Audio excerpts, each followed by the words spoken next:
même. C'est un truc de fou. Alors racontez-nous qui est ce Raphaël Arnaud. Information donc du service d'ailleurs d'Europe 1, police-justice d'Europe 1. Raphaël Arnaud, c'est donc un antifa lyonnais qui sera qui est candidat investi par la France Insoumise dans une circonscription. Et effectivement, j'ai lu comme vous, ils ont été choqués qu'on puisse rappeler que Raphaël Arnaud était un antifa violent. Oui. Il a plusieurs fois menacé de mort, notamment Alice Cordier. Alors, on va la voir au téléphone dans un instant, Alice Cordier, donc elle va nous dire ce qui s'est passé. Oui. Et donc, ils ont pu être choqués qu'on rappelle les investitures qui font polémique, comme Philippe Poutou. C'est factuel que de dire que son parti, le NPA, a fait l'apologie du terrorisme. On en parlera tout à l'heure de ça, mais juste sur le candidat. Candidat, et je dis aux auditeurs, appelez-nous un candidat fichier S, trois fiches S pour ce candidat Raphaël Arnaud du Front Populaire. Appelez-nous 01 80 20 39 21, dites-nous ce que vous en pensez. Quand on vous dit qu'on marche sur la tête, eh ben franchement on rêve pas. Sur Europe 1 on le dit tous les jours et c'est un truc. Et quand vous voyez ce que disent les services, il est encore jugé très dangereux. Hein. Il est connu par les services de police sous 7 identités différentes quand même. Quand tu as 7 identités, c'est qu'il y a un petit souci. Il y a 7 identités différentes. Et par ailleurs, je ne comprends pas parce que son parachutage ne passe même pas dans son propre camp, puisque les forces de gauche du département ont apporté leur soutien à un autre candidat face à lui. Donc je ne comprends pas les papiers qui disent que nous sommes insurgés et pourquoi on s'est insurgés. Au-delà des papiers, c'est surtout, je parle aux Français qui nous écoutent encore aujourd'hui sur Europe 1 et qui doivent se dire, vous vous rendez compte, un candidat visé par 3 fiches S, candidat du Front Populaire, jusqu'où vont-ils aller? Et on aura le témoignage d'Alice Cordier dans un instant qui va nous dire ce qui s'est passé avec lui, parce que il y a eu des choses très très graves qui ont été faites à Alice. Oui, Gilles Verdez, tiens, vous qui êtes quand même, voilà, je ne dis pas que ce sont vos amis, mais ce sont vos proches. Ce n'est pas mes amis ni mes proches, mais je ne suis pas gêné par cette candidature. Fichier S, il y en a 30 000 en France, 3 000 de l'ultra-gauche. C'est ni un indicateur de culpabilité, ni même un indicateur de dangerosité. Ça veut dire que vous êtes contrôlé, que l'on vous soupçonne éventuellement, mais il n'y a pas de condamnation. Donc moi, c'est quelqu'un de sulfureux, je ne l'adore pas. Je vais vous demander juste d'écouter le témoignage d'Alice Cordier, et je vais revenir vers vous juste après pour savoir ce que vous allez pouvoir dire. Bonjour Alice, merci d'être là. Bonjour Cyril. Présidente du collectif Némésis, je cite, il vous a dit, il voulait vous mettre une balle dans la tête, si vous veniez à Lyon. C'est ça. Tout à fait. Alors, pour rappeler un tout petit peu aux personnes qui écoutent, donc le collectif Némésis, nous sommes une association féministe de droite et on a l'habitude de venir à un certain nombre de manifestations féministes, les manifestations classiques de Nous Toutes ou du 8 mars.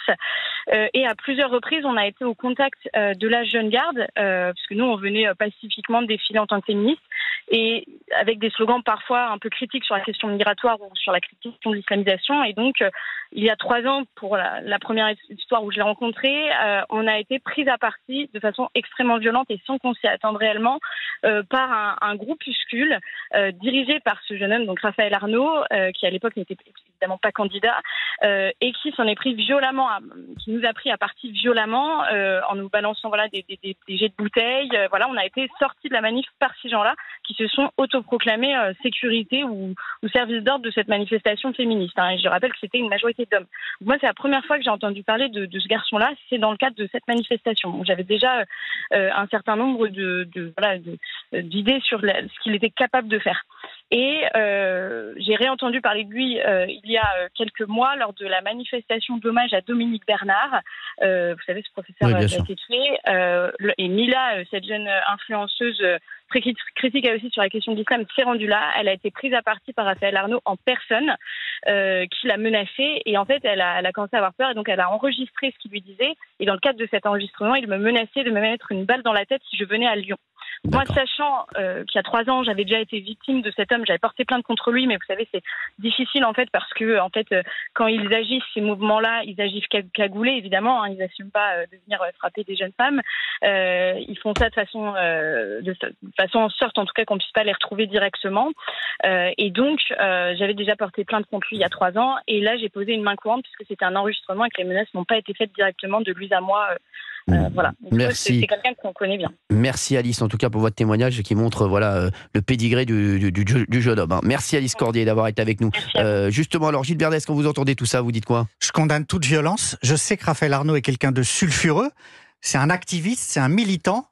À ce que je connais, il n'a pas été condamné. Donc pour moi, sa candidature est légitime s'il est investi. Éric Nolot. Je rappelle la règle du nouveau Front populaire, ce qui est interdit à droite est permis à gauche. C'est-à-dire si Raphaël Arnault était un candidat de droite fiché 3 fois S, tout le monde hurlerait à la mort, Gilles Verdez en tête. Non mais tant qu'il y aura ce 2 poids, 2 mesures, donc la gauche du nouveau Front populaire n'est pas ma gauche, la gauche de Gilles Verdez n'est pas ma gauche, tout simplement parce que moi je ne fais pas 2 poids, 2 mesures. Un fichier S n'a rien à faire dans une élection. Et un type qui a menacé de mort quelqu'un d'autre n'a rien à faire dans une élection. C'est un principe de base. Fin du débat. Raymond.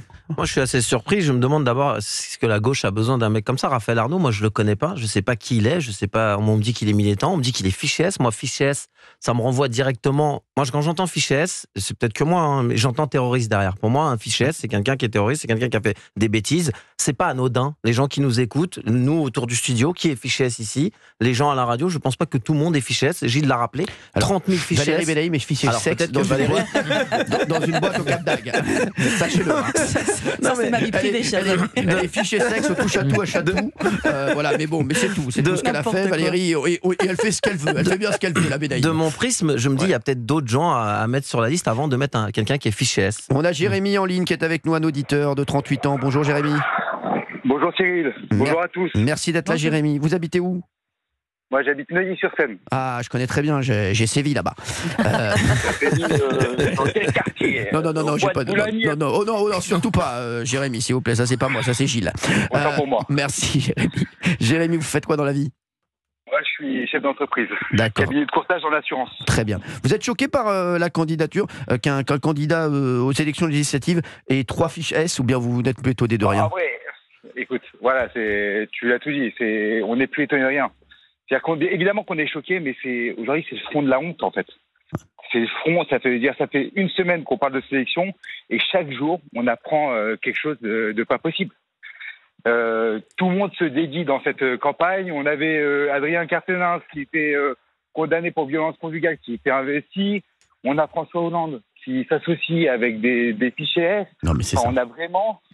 En fait, moi j'ai de la peine pour François Hollande et pour François Ruffin, Alors moi François, justement, je vous le dis, moi Jérémy, je trouve que François Ruffin, je suis désolé, le mec, il a souvent la bonne analyse. Hein, c'est en tout cas, c'est le plus. Oui, mais je trouve que c'est quand même le plus audible du Front populaire, hein, enfin de la France insoumise, en tout cas de loin. Et vous avez raison, Cyril. Et hier, il y avait un meeting à Montreuil qui réunissait toute la France insoumise, et ceux qui ont été purgés, comme Alexis Corbière ou Raquel Garrido, se sont invités à ce meeting. Et il y avait Rima Hassan, qu'on n'avait pas vu depuis un long moment, qui est montée sur scène. C'est Mathilde Panot qui a poussé pour qu'elle monte sur scène. Il y avait d'autres militants avec des kéfiers qui voulaient monter avec elle. Ils ont été bloqués. Et vous voyez le visage de François Ruffin quand il s'exprime. Et on lit, si vous voulez, toute la sidération. Sortez-moi de là, je suis une célébrité. Voilà, exactement. Sur son visage. Et moi, je voudrais dire, et je voudrais parler aussi d'Alexis Corbière et Raquel Garrido, qui étaient vraiment des amis. Mais vraiment, hein, on le dit, Eric, c'était, on sait. Les vôtres, disons. Bah oui, moi, plus que les miens. Oui. Non, mais moi, je sais. Non, mais moi, je vous le dis. C'était vos amis, je les ai vus. Les amis, on était ensemble, on faisait une émission ensemble à la télévision qui s'appelait Balance ton poste avec Eric. Absolument. Et Alexis et Raquel, on se marrait en loge, mais on restait après l'émission, même tu nous voyais, on restait ensemble dans les loges, on rigolait comme des fous. Tout à fait. Et c'est vrai que moi, je suis peiné pour eux parce que, mine de rien, vous savez, moi, quand quelqu'un a été mon ami et j'ai toujours une tendresse particulière pour Raquel Garrido et Alexis Corbière. Voilà, je le dis. Et c'est des gens que j'aime quoi qu'il arrive. Voilà, ce sont des amis. Et c'est vrai qu'après, voilà, ils m'ont tourné le dos, moi, quand il y a eu l'affaire Boyard. Mais là, de les voir comme ça, mis de côté et trahis comme ça par... Ils se sont pris une gifle. Exactement. Ils se sont pris une gifle. Et ça me fait de la peine pour eux parce que, mine de rien, quand même, je les aime bien. J'ai même envoyé un petit SMS à Alexis Corbière, d'ailleurs, pour lui dire que je pensais à lui. Oui. Et voilà, parce que c'est vrai que c'est quelqu'un que j'aime bien, quoi qu'il arrive. Voilà, je comprends, mais ils vous ont expliqué pendant des années que c'était un parti ultra-démocratique. Ils vérifient à leurs dépens que c'est pas exactement le cas. Donc, je comprends vos sentiments humains, mais politiquement, ils nous ont baratiné pendant des années. Voilà le vrai fonctionnement de la France insoumise, quand même. Et je vais leur dire, à Alexis Corbière et Raquel Garrido, il vaut mieux pour eux. En fait, c'est plutôt une bonne nouvelle pour eux qu'ils aient été mis de côté parce que ce Front populaire, avec le NPA, avec tout ce qui a été dit après le 7 octobre, après tout ce qui est fait tous les jours, après toutes les choses qui ont été faites à l'Assemblée nationale, vraiment, c'est insupportable ce qui se passe dans ce Front populaire et je pense qu'ils méritent mieux, Raquel Garrido, Alexis Corbière et même et François Ruffin également. François Ruffin, si j'étais lui, je pense que je partirais tout seul et il y a plein de gens, combien de personnes me disent, Cyril, le Front populaire, c'est pas possible. Il y en a qu'un qu'on aime bien et qu'on écoute, c'est François Ruffin. Il devrait partir tout seul. Et si j'étais lui, c'est ce que je ferais, parce qu'il faut vraiment qu'il arrête avec cette équipe. Mais ils sont pris au piège, parce que ceux qui voudraient fronder, justement, on leur dit halte là, parce que vous allez faire gagner le Rassemblement national, et la fronde n'a pas lieu d'être maintenant, c'est pas le moment, etc., etc. Donc ils sont un peu piégés. Alors, justement, merci Jérémy d'avoir été avec nous. Merci à vous. Ça nous a fait plaisir. Merci Jérémy. Juste autour de la table, parce qu'on parle souvent Front Populaire, Rassemblement National. Tout le monde essaie de dire oui, le Front Populaire est plus dangereux que le Rassemblement National. Non, le Rassemblement National, c'est beaucoup plus dangereux que le Front Populaire. Et on voit plein de gens qui disent ça. J'ai une question claire à vous poser. J'aimerais que vous y répondiez franchement. Vous autour de la table. Qui est pour vous le parti le plus dangereux aujourd'hui, le Front Populaire ou le Rassemblement National? Gauthier m'avait déjà un petit peu répondu, et franchement, donc tu peux refaire ta réponse si tu veux, mais je voudrais entendre les autres. Oui, moi en tant que journaliste politique, je regarde les deux stratégies. C'est-à-dire que d'un côté, j'ai une stratégie de normalisation, la fameuse stratégie de la cravate, qui est celle du Rassemblement National, qui est en quête de respectabilité, et je regarde ce qu'ils ont fait à l'Assemblée Nationale depuis 2 ans, et je vois est-ce qu'il y a eu le même chaos, le même bordel, puisque ça a été le mot utilisé, la bordélisation de l'Assemblée Nationale de leur côté. Et non, force est de constater qu'ils ont été calmes, respectueux des institutions. Et de l'autre, il y a la bordélisation qui a été une stratégie assumée de la France Insoumise au moment de la réforme des retraites. Et puis, évidemment, depuis le 7 octobre, il y a toutes les outrances, toutes les polémiques qui n'en sont pas, parce que tout cela est évidemment calculé, voulu, réfléchi. Et évidemment que le chaos est quelque chose de souhaité par la France Insoumise. Quand il y a une archive de Jean-Luc Mélenchon, qui a plusieurs années, qui dit « il faut tout conflictualiser, il faut transformer les révoltés en révolutionnaires », la stratégie est claire. Donc, qu'est-ce qui fait le plus peur entre la normalisation et la quête du chaos? Eh bien, vous avez répondu à la question. Je suis absolument d'accord avec Gauthier. Simplement, il y en a un qui est peut-être un petit peu plus malin que l'autre, parce que moi, je vois aussi au RN la boutique, mais on oublie l'arrière-boutique. Et l'arrière-boutique, pour l'instant, elle fait aussi peur. Je suis désolée. Donc, il y a effectivement la boutique et l'arrière-boutique qui, pour le coup, est sur le même plan du côté du Front Populaire, mais du côté du RN, cette arrière-boutique, on essaie de la gommer, on essaie de la dédiaboliser, mais elle est toujours là. Valérie, ils ont quand même fait énormément le ménage. Tandis que, regarde, la France Insoumise, ils vont chercher des fichiers. Je suis d'accord. Donc d'un côté, tu as quelqu'un qui fait le ménage, qui va chasser effectivement les problèmes, ceux qui causaient des problèmes, les anciens du GUD, etc., ceux qu'on a cités 100 fois, Axel Lousteau, Frédéric Chatillon. Et de l'autre, tu as des gens qui vont chercher ces profils sulfureux. Donc c'est quand même pas la même logique. On va se retrouver dans un instant. J'ai hâte